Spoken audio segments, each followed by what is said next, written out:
Hi, my name is Betlu Tang. Hello, my name is Ryan Hall. Hi, my name is Yingyin Zhang. Hi, my name is Wei Yao Tang.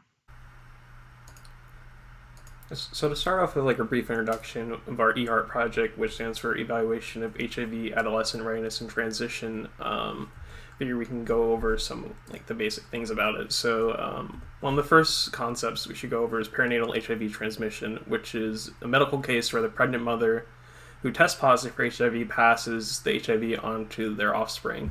Adolescents living with perinatally acquired HIV in countries like South Africa face low rates of retention in care and viral suppression after transitioning from pediatric to adult care. These adolescents have higher rates of retention in care when they're cared for in pediatric clinics compared to the adult clinics. And when the adolescents grow out of age, clinicians must identify whether they're ready to transition to adult care, since pediatric and adult care serve different needs. Our client is seeking to provide clinicians with a practical and validated tool to help them do this.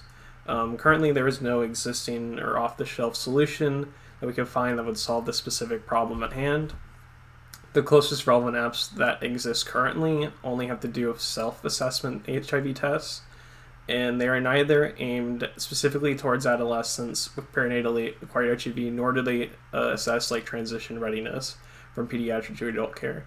And because of this, we aim to build a completely new product for clinicians to help them in determining transition readiness, which we think will be very meaningful for not only the clinicians but also the adolescents. Our client for this project is Dr. Brian Zanotti, MD at Emory University School of Medicine. He obtained his MD from Georgetown University, and along with his work at Emory University, he has also lived in Botswana and South Africa from 2006 to 2012. And during his time there, he helped treat both children and adults with HIV and tuberculosis. Our goal is to create a mobile application for both Android and iOS for clinicians on determining whether the adolescent is ready to transition from pediatric to adult care. If the adolescent is not ready for the transition, the clinician will be informed about which domain of transition readiness require intervention before transition.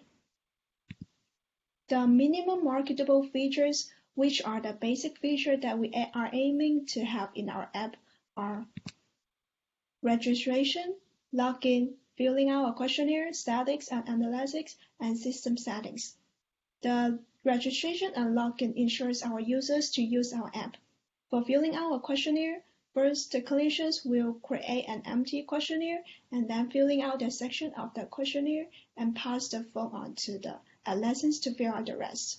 After they submit, the app will give back a transition risk score which can help clinicians to determine whether the adolescent is ready to transition or not.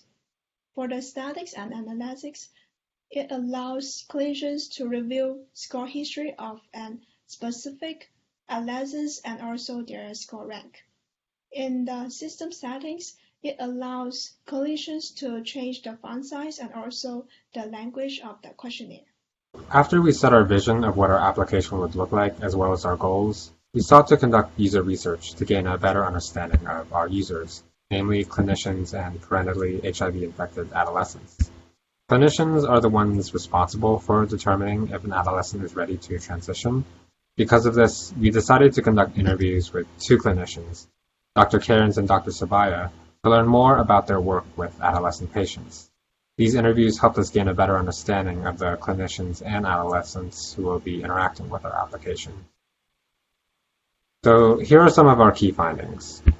Clinicians currently transition adolescents primarily based on their age, which is the reason why our app is being built, to improve the process of assessing adolescent transition through a questionnaire, and to help clinicians conduct that assessment through a streamlined mobile interface.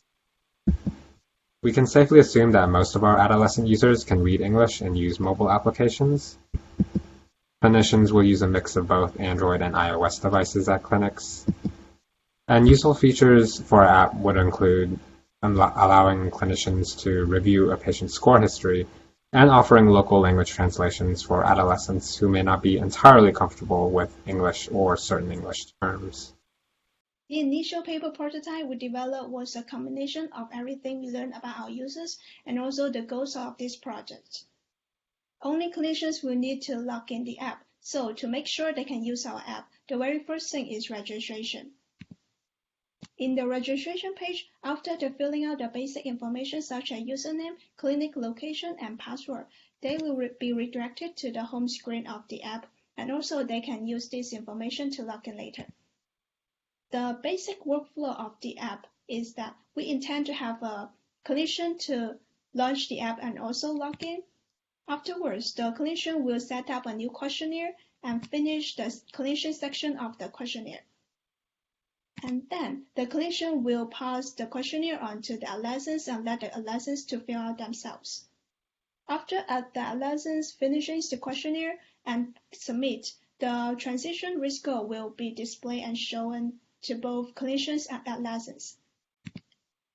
In addition, if the adolescents would like to review the score history, what they need to do is just type in the patient ID, and then the score history will be displayed to the clinicians. Hey, I'm responsible for introducing the revision process of our app. So there are two parts. One is from the personal experience when using Android or iOS app, and the second part is from the discussion with our client and instructors.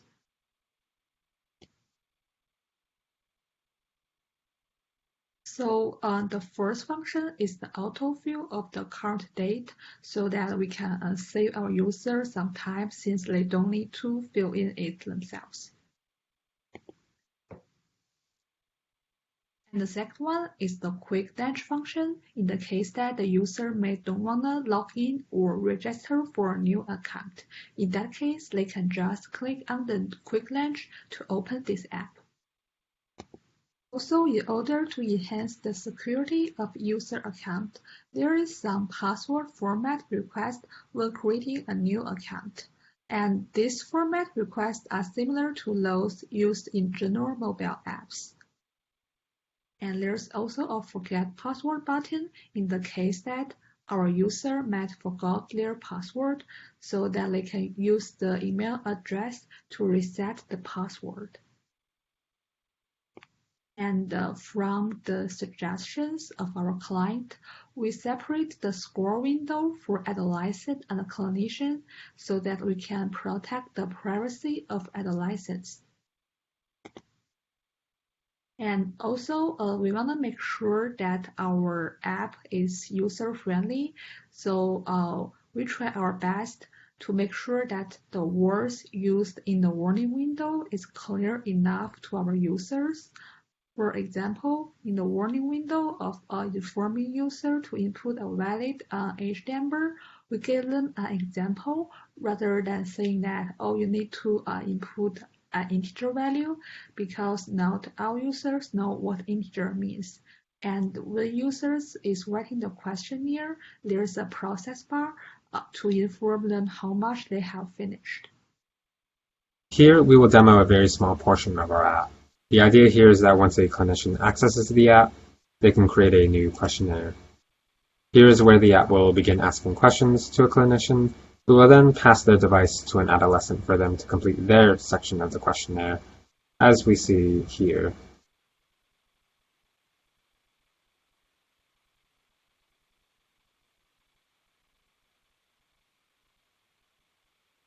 Once the questionnaire is submitted, the app will return a risk score and risk assessment based on formulas provided by our client.